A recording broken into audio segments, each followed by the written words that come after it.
بسم اللہ الرحمن الرحیم۔ معزز ناظرین، ادب کے ساتھ عرض ہے کہ چینل کو سبسکرائب کریں، یہ تو انتہائی عزت افزائی ہوگی، لیکن جو بھی دوست کسی بھی قسط کو سنتا ہے لائک تو ضرور کر دیا کریں۔ ہم ساری محنت آپ کی خوشی کے لیے ہی کرتے ہیں، آپ کے لائک کرنے سے ہماری عزت افزائی ہوگی، اور کوئی کمی بیشی کمنٹ کر کے لازمی بتا دیا کریں۔ ہماری پوری کوشش ہوتی ہے کہ ہم آپ کی ہدایت کا جواب دیں اور اس پر عمل بھی کریں۔ لائک لازمی کر دیا کریں، شکریہ۔ گمنام ہیرو کے معزز ناظرین، السلام علیکم۔ آئیے چلتے ہیں کہانی کی طرف۔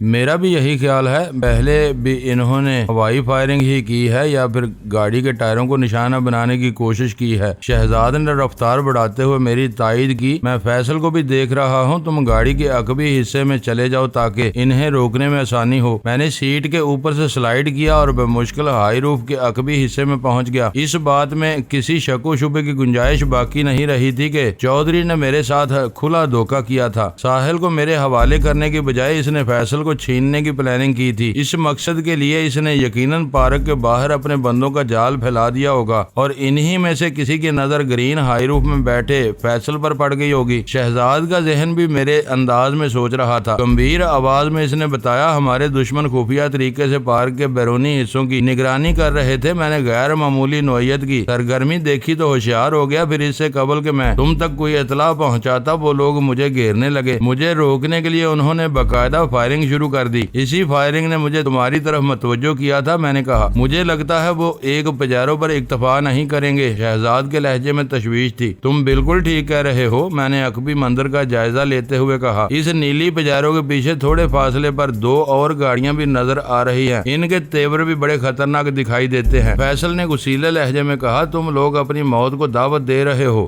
میرے آدمی جہنم تک تمہارا تعاقب کریں گے۔ اگر خیریت چاہتے ہو تو فوراً گاڑی روک دو، ہمارا جہنم کی طرف جانے کا کوئی ارادہ نہیں، میں نے صفاقی سے کہا، اور اگر تم نے زبان بند نہ رکھی تو تمہیں اس جانب پارسل کرنا پڑے گا۔ میرا مطلب سمجھ رہے ہو نا؟ وہ کینہ توز نظر سے مجھے گھور کر رہ گیا۔ شہزاد نے کہا، چلو یہ اچھا ہوا تم نے اپنی زبان سے اقرار کر لیا، متعاقب گاڑیوں میں تمہارے بندے ہیں۔ اب یہ بھی بتا دو، وہ جے ڈی ملک کے بھیجے ہوئے ہیں یا پھر ان کا تعلق شعیب غوری سے ہے، تنظیم سی ایف کے سے ہے؟ تو لوگ ایک ہی تھیلی کے چٹے بٹے۔ اس سے پہلے کہ فیصل کوئی جواب دیتا، گرین ہائی روف بڑے خطرناک انداز میں لہرائی۔ عقب سے ایک مرتبہ پھر ہماری گاڑی کو فائرنگ کا نشانہ بنایا گیا تھا۔ ہائی روف نے ٹائرز تو برسٹ ہونے سے محفوظ رہے، تاہم چند گولیاں باڈی میں لگیں اور ایک اچٹتی سی گولی نے بیک اسکرین کی خاصی مزاج پرسی کر ڈالی۔ شیشے کے درجنوں محفوظ ٹکڑے میرے اوپر بھی آن گرے۔ میں نے گردن کو جھکاتے ہوئے کلاشن کو سیدھی کی اور پجاروں کے اگلے ٹائروں کو ایک مرتبہ پھر نشانہ بنایا۔ میری یہ کوشش کسی حد تک کامیاب ہوئی۔ پجاروں کے سامنے والا ایک ٹائر ناکارہ ہو گیا، وہ سڑک پر بری طرح لہرائی اور ڈرائیور نے اسے سائیڈ پر روکنے کی کوشش کی۔ ایک ٹانگ تڑوانے کے بعد پجاروں والے ہمارا تعاقب جاری نہیں رکھ سکتے تھے۔ میں عقب میں نظر جمائے ریڈ الرٹ بیٹھا تھا۔ پجاروں کے پیچھے آنے والی دو گاڑیوں میں سے ایک وہاں رک گئی اور دوسری نے تعاقب کا فریضہ سنبھال لیا۔ سوزوکی جیپ پجاروں کی مدد کے لیے ٹھہری تھی، جبکہ ٹویوٹا ہائیلیکس نے ہماری گرد پانے کے لیے اندھا دھند دوڑنا شروع کر دیا۔ ہم اس وقت ڈی ایچ اے کے کلب میں آنکھ مچولی کھیل رہے تھے۔ اس علاقے کی سڑکیں کم مصروف اور زیادہ صاف ہیں، لہذا اس خونی دوڑ کے نتیجے میں کوئی بد امنی پیدا نہیں ہو رہی تھی۔ ٹویوٹا ہائیلیکس کی طوفانی رفتار کے سامنے ہائی روف زیادہ عرصہ ٹھہر نہیں سکتی تھی، اس لیے شہزاد اسے مسلسل کسی ایک سڑک پر رکھنے کی بجائے بار بار پٹڑی بدل رہا تھا۔ ہم جن حالات سے گزر رہے تھے ان میں کسی فیصلے تک پہنچنا بہت مشکل تھا۔ فوری طور پر یہ نہیں سوچا جا سکتا تھا کہ ہمیں